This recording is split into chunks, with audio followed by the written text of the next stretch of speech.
Pa. Well, we're making good time, son. But we're not even to Pennsylvania yet. Is that near California? No, it's near California, son. We've been traveling a long time. Yep. It'll be 6 months before we get way out there. Maybe longer. It says here, these new railroads will get you off there pretty quick when they get them built. Oh, them railroads. Those railroads. Yeah, that's what I said. Doggone railroads. What good are they?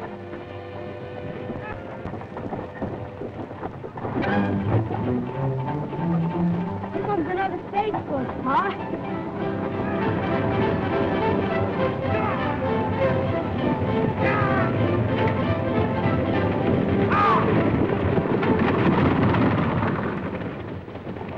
That's what I call traveling.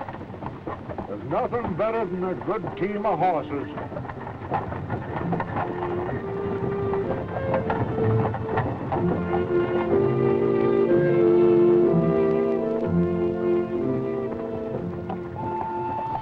Easy, boys, easy. Ma, look! The railroad! Oh, doggone railroad. Hold on. Easy. Ready? Ho.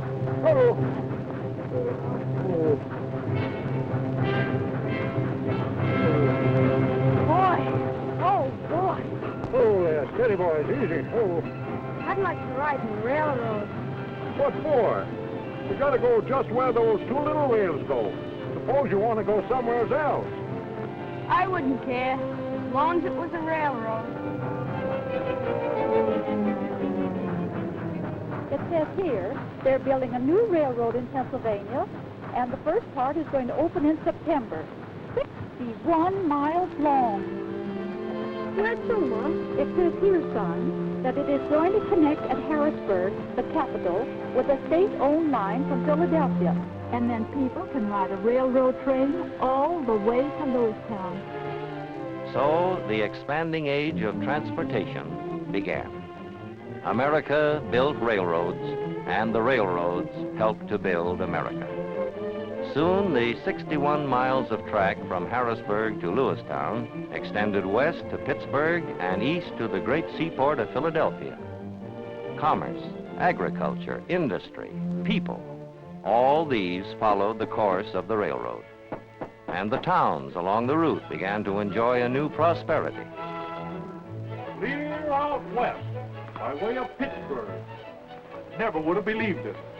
I'm sure it's moving fast. Why, I remember when the railroad got its start back in 1846. Took it quite a while to get to Lewistown. Yep, then to Pittsburgh, and now with connections all the way out west. Yes, sir. We sure are moving fast these days. Just a fad, gentlemen. Just a fad. Nothing will ever take the place of the horse. But America was on the march, and her railroads meant her progress. They set the pattern for a great and vigorous nation. By 1871, the little line that so proudly expanded west to Pittsburgh had already become a great and growing network, the connecting railroad link between the east and west coasts of a vast continent. Along with this progress, commerce increased throughout the nation. The folks out west now had access to the products of the east. Mrs. Pioneer was no longer isolated from the cities. She could dress in the same height of fashion as her sisters in the east. Oh, Ella, look. Aren't these lovely dresses? Yes, ma'am. That's the new issue of Godey's Ladies' Book. Just got in by railroad from Philadelphia. I received some new materials, too. Let me show you. I just can't wait to make one of these dresses. In step with the march of progress, railroad operating methods improved. The old highball signal gave way in time to the semaphore and to automatic position light signals. The old iron rail was replaced by the modern steel rail with a deep, safe roadbed. Wooden cars gave way to all steel construction. And to the original crudely operated brake was added a new invention, the air brake, which has contributed so much to make your railroad the safest form of transportation. By 1880, many thousand miles of track had been laid. The progress of America and the progress of its railroads became one and the same thing. Electricity was harnessed to the railroad. Tunnels were dug under the Hudson River so trains could go directly to the heart of New York City, and Pennsylvania Station became a reality, serving in the last 10 years alone more than 757 million passengers. The all-rail link with New England and the South and West was established. Industrial America sprang up along the railroads. Factories and jobs, steel plants and more jobs, and foundries. Our agriculture, our mines, our great mills, and oil wells, the whole national economy tied together by sinews of steel. The original 61 miles of track from Harrisburg to Lewistown became a system whose network of tracks totals more than 26,000 miles. From one passenger train each day to more than 2,500 trains every day. From one freight train twice a week to more than 5,000 freight trains every 24 hours. And transporting freight is the biggest job of all. From farm and factory and mine, carrying food and finished products and coal by the trainload. Coal to furnish power for industry, heat and light for our buildings and homes.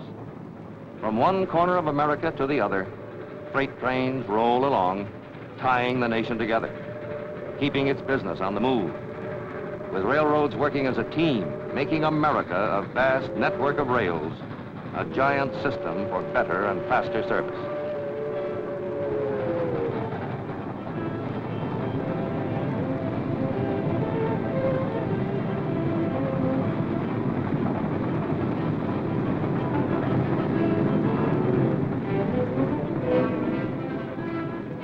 But moving cars over the rails is only one part of railroading.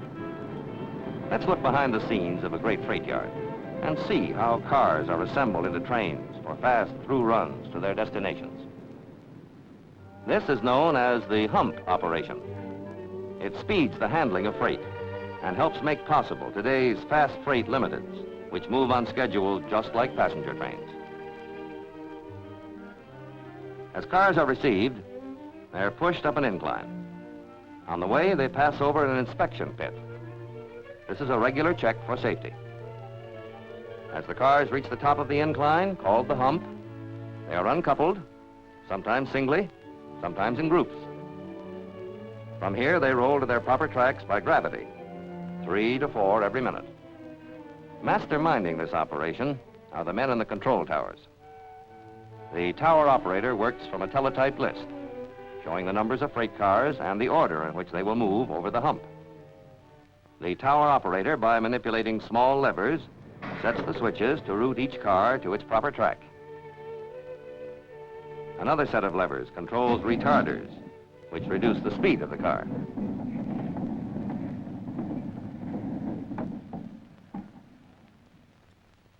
In this great freight yard, more than 40 tracks are available for quickly assembling all types of cars into freight trains which operate on fast, regular schedule for many destinations, serving industry, serving business, serving you. Refrigerator cars for perishables, flat cars, this one with tractors, coal cars, tank cars, cars with lumber, steel, livestock, merchandise of all kinds. Yes, virtually everything you use in your daily life travels first as freight. Container cars with individual units for less than carload lots, so constructed that each container may be shifted from car to car according to its destination. Here's a freight train pulling out. Let's go with it as it starts its journey, for this is the way America moves its goods, more economically than by any other means of transportation. In the caboose, members of the crew serve as lookouts, watchful of their train. From the shelter on the engine tender, a brakeman watches from the head end. In the cabs of both freight and passenger locomotives, an added safety precaution. Signal panels give the engineer and the fireman constant information about track conditions ahead. Those illuminated dots on the panels reproduce the wayside signals, regardless of outside visibility. If a signal changes to a less favorable indication, a warning whistle sounds, which the engineer must acknowledge by turning off the sounding device. New technical developments, like radar, for instance, are constantly explored for their possible application to railroad safety and efficiency. Research never ends. Already, for added safety, there is now in operation the train telephone, in use on both freight and passenger trains. It is typical of the fruits of never-ending research. Engine extra 6841 West, calling Mifflin Signal Tower. Engine extra 6841 West, calling Mifflin Signal Tower. Over. Mifflin Signal Tower, answering engine extra 6841 West. Over. Making use of electric currents in the tracks and along telephone lines paralleling the tracks, two-way telephone communication is established between engine and signal towers along the route. From one train to another, and between locomotive engineer and crew members riding the caboose. Yes, I understand. I'll call you again when we pass Huntington. And so a nation's freight keeps rolling, keeping a nation's business on the move, providing also a link to foreign countries the world over. Some of these cars loaded with coal will arrive at seaports for ships that sail the 7 seas. Others will go to inland ports for vessels that sail the Great Lakes. Coal cars by the thousands, unloaded at the rate of 1 every minute. An ingenious device known as a pig pushes each car up the incline.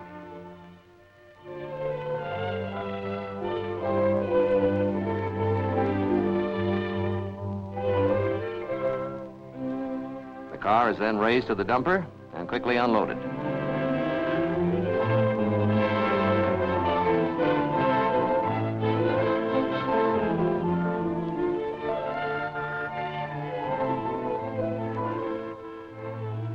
Other cars are destined for the car floats. At New York, for instance, much of the food and merchandise for the city is handled in that way. Cars loaded with wheat and other grains will find their way to the grain elevator for storage until the ship is ready to carry on the journey.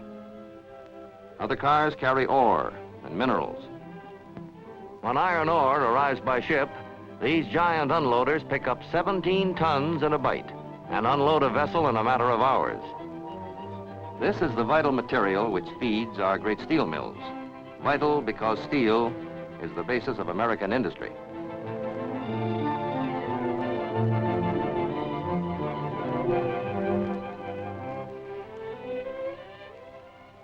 Still one other phase of this vast business of moving goods from one place to another is door-to-door delivery, which provides the last link in the chain of nationwide transportation service. But a railroad is not alone a thing of steel and cars and rails. There is something else, something that gives it warmth and life and vitality, something that makes it click. Railroad men and women. Yes, railroading is people constantly trained for their jobs to give friendly, efficient railroad service. Take Jim, for instance, an engineer on a cracked blue ribbon train. Jim's father was a railroad man, and Jim's boy wants to be a railroad man too. After his day with his family, Jim has a job to do. Let's go with him and see some of the 1,001 things that make a great railroad. Here is his locomotive, one of the biggest of a fleet of nearly 5,000 engines. It is brought out of the roundhouse, ready for its run. Its tender is filled with water and coal. And now it will be coupled to the train.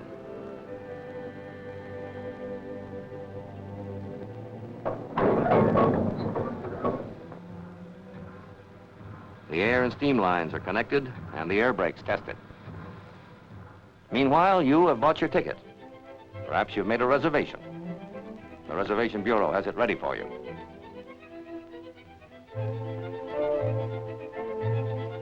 You may prefer the savings and economy of the air-conditioned reclining seat coach. Or perhaps you prefer the air-conditioned parlor car. Or a roomette, a bedroom, or master bedroom for an overnight journey.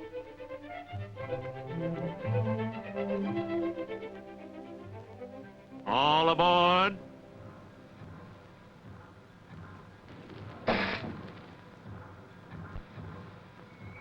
Jim slowly opens the throttle, and you are on your way.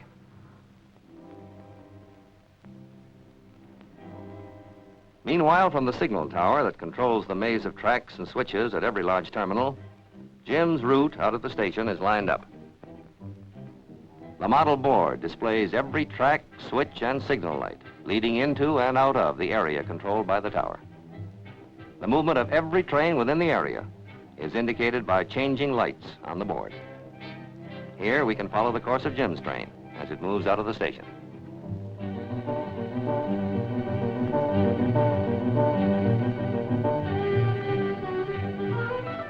Signal towers along the route control the movement of every train.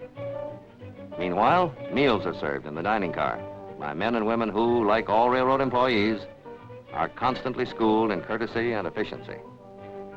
And passengers relax in comfort as the teamwork of a great organization makes their journey safe and sure through scenes of natural beauty.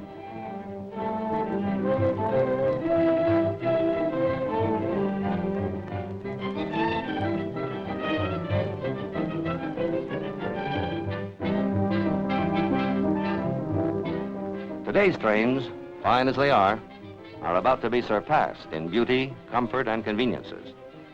New cars and new trains, more individual rooms for the privacy of yourself and your family, beautiful coaches, finer lounge cars, all these are now being built to make tomorrow's railroad travel not only the safest, but the most luxurious the world has ever known. Progress, new services, improvements, and safety are the tools of the railroad team. Jim is part of that team, and the most modern automatic electric signaling system in the world guides him safely on. Jim knows the organization behind his job, which includes an army of maintenance men who keep the roadway in shape. Track walkers are constantly making their rounds of inspection. Then there is the train dispatcher's office, which directs the movement of all trains and keeps a record of their progress. Jim knows, too, that every signal tower along the way will be notified of his progress, and that each tower will report his time of passing to the train dispatcher. He knows that every point in the system may be kept in touch with at all times. Messages of every kind are constantly sent and received by teletype. Telephone exchanges permit instant communication to all points of the system. This exchange, just one of many, is big enough for a city of 15,000. Electricity, too, plays an important part in railroading. In areas of great traffic density, electrification speeds operations. This is the power director's room, where electrified trackage and the necessary lines are shown on a giant chart. Hot lines are indicated by lights. In another room, the load dispatcher makes sure that the supply lines from the powerhouses to the railroad are functioning properly. A battery of instruments records the load on every line. This tremendous power is at the fingertips of the engineer of the electric locomotive. Still another important part of railroading is the building and maintenance of equipment. You do things big when you build for the railroads. Giant castings made in one piece become the frames for modern locomotives.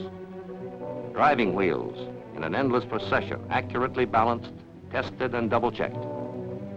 Skilled craftsmen hammer and rivet to create these towering boilers. Other men build and repair all types of freight and passenger cars.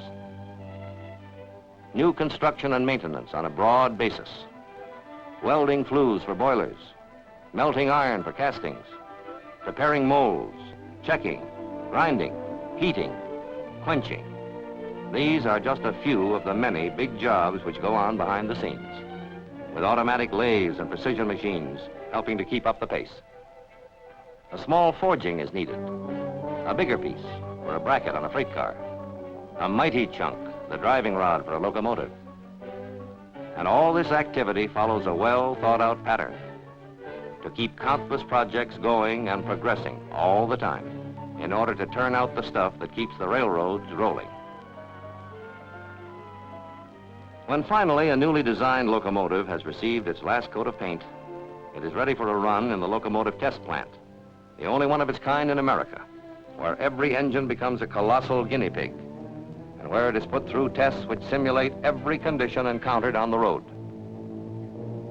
Ready for a test run under its own power, slowly at first while the experts watch every move.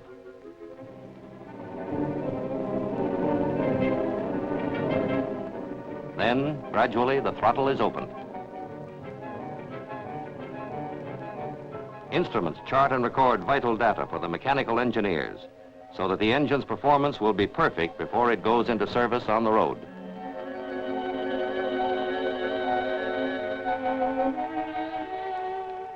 But let's go back to Jim. He has completed his run, which has taken him away from home overnight.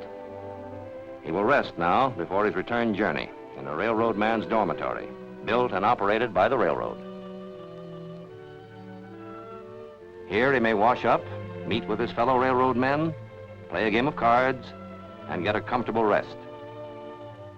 Meanwhile, the engines are thoroughly inspected, washed and cleaned, and made ready for their next runs. Many different types of locomotives come in for their regular checkup.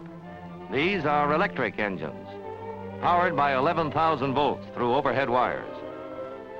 Here is one of the new diesels. Modern railroads use all types of power.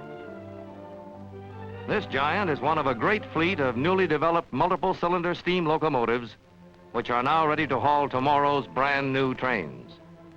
Here is the power for the new era of rail transportation. Power which already has been joined by a newly developed steam turbine locomotive, which operates without driving rods or cylinders.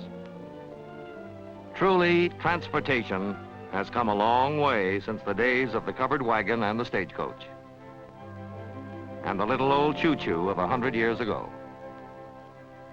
Progress like this is the result of ever searching for new things, ever searching to improve in order to perform more efficiently. For research is a vital part of railroading to make tomorrow's transportation better than today's. Here, rail is tested under a pressure of 1,000,000 pounds per square inch, finding out about springs for a smoother ride, studying and testing metals, materials, and parts for better quality, for greater safety, for smoother, faster performance, testing the qualities of coal. To perform properly in a locomotive, coal should swell up. The rubber glove test, where gloves are immersed in water and subjected to 50,000 volts. The tiniest flaw can be fatal to a lineman handling high-tension wires. See that spark leaking through? Rejected. Checking metals for defects. Electric currents and iron filings locate a flaw invisible to the naked eye. The headlight reflector test. Photoelectric cells measure its intensity on a white target to make sure that on a night run, the locomotive engineer will have a clear view of the track ahead. Yes, we do have a clear view of the track ahead, the track that leads us to the years ahead. For America has developed this transportation system that ties together our industry, our trade, our agriculture, our nation. Far beyond its own territory, its cars and trains travel over many connecting lines for uninterrupted journeys between the east and the north and south and west, between Washington, New York, New England, and Montreal. The north and the south, by many connecting lines, straight through without change. The east and the southwest, through the St. Louis Gateway, to the great cities of Texas, and over the border to Mexico City. The east and the far west, through the Chicago Gateway, a choice of routes connecting the Atlantic and Pacific without change of cars. Here is a transportation system permitting through passenger service without change. A service which had its beginning in 1852 and which has been steadily expanding ever since to serve us now and in the future. For this is the age of tremendous transportation needs, and mass transportation is therefore the keystone on which the progress of America depends. In the vanguard of that progress are the railroads, moving America's goods, its people, economically, swiftly, and above all, safely, ever at the nation's service.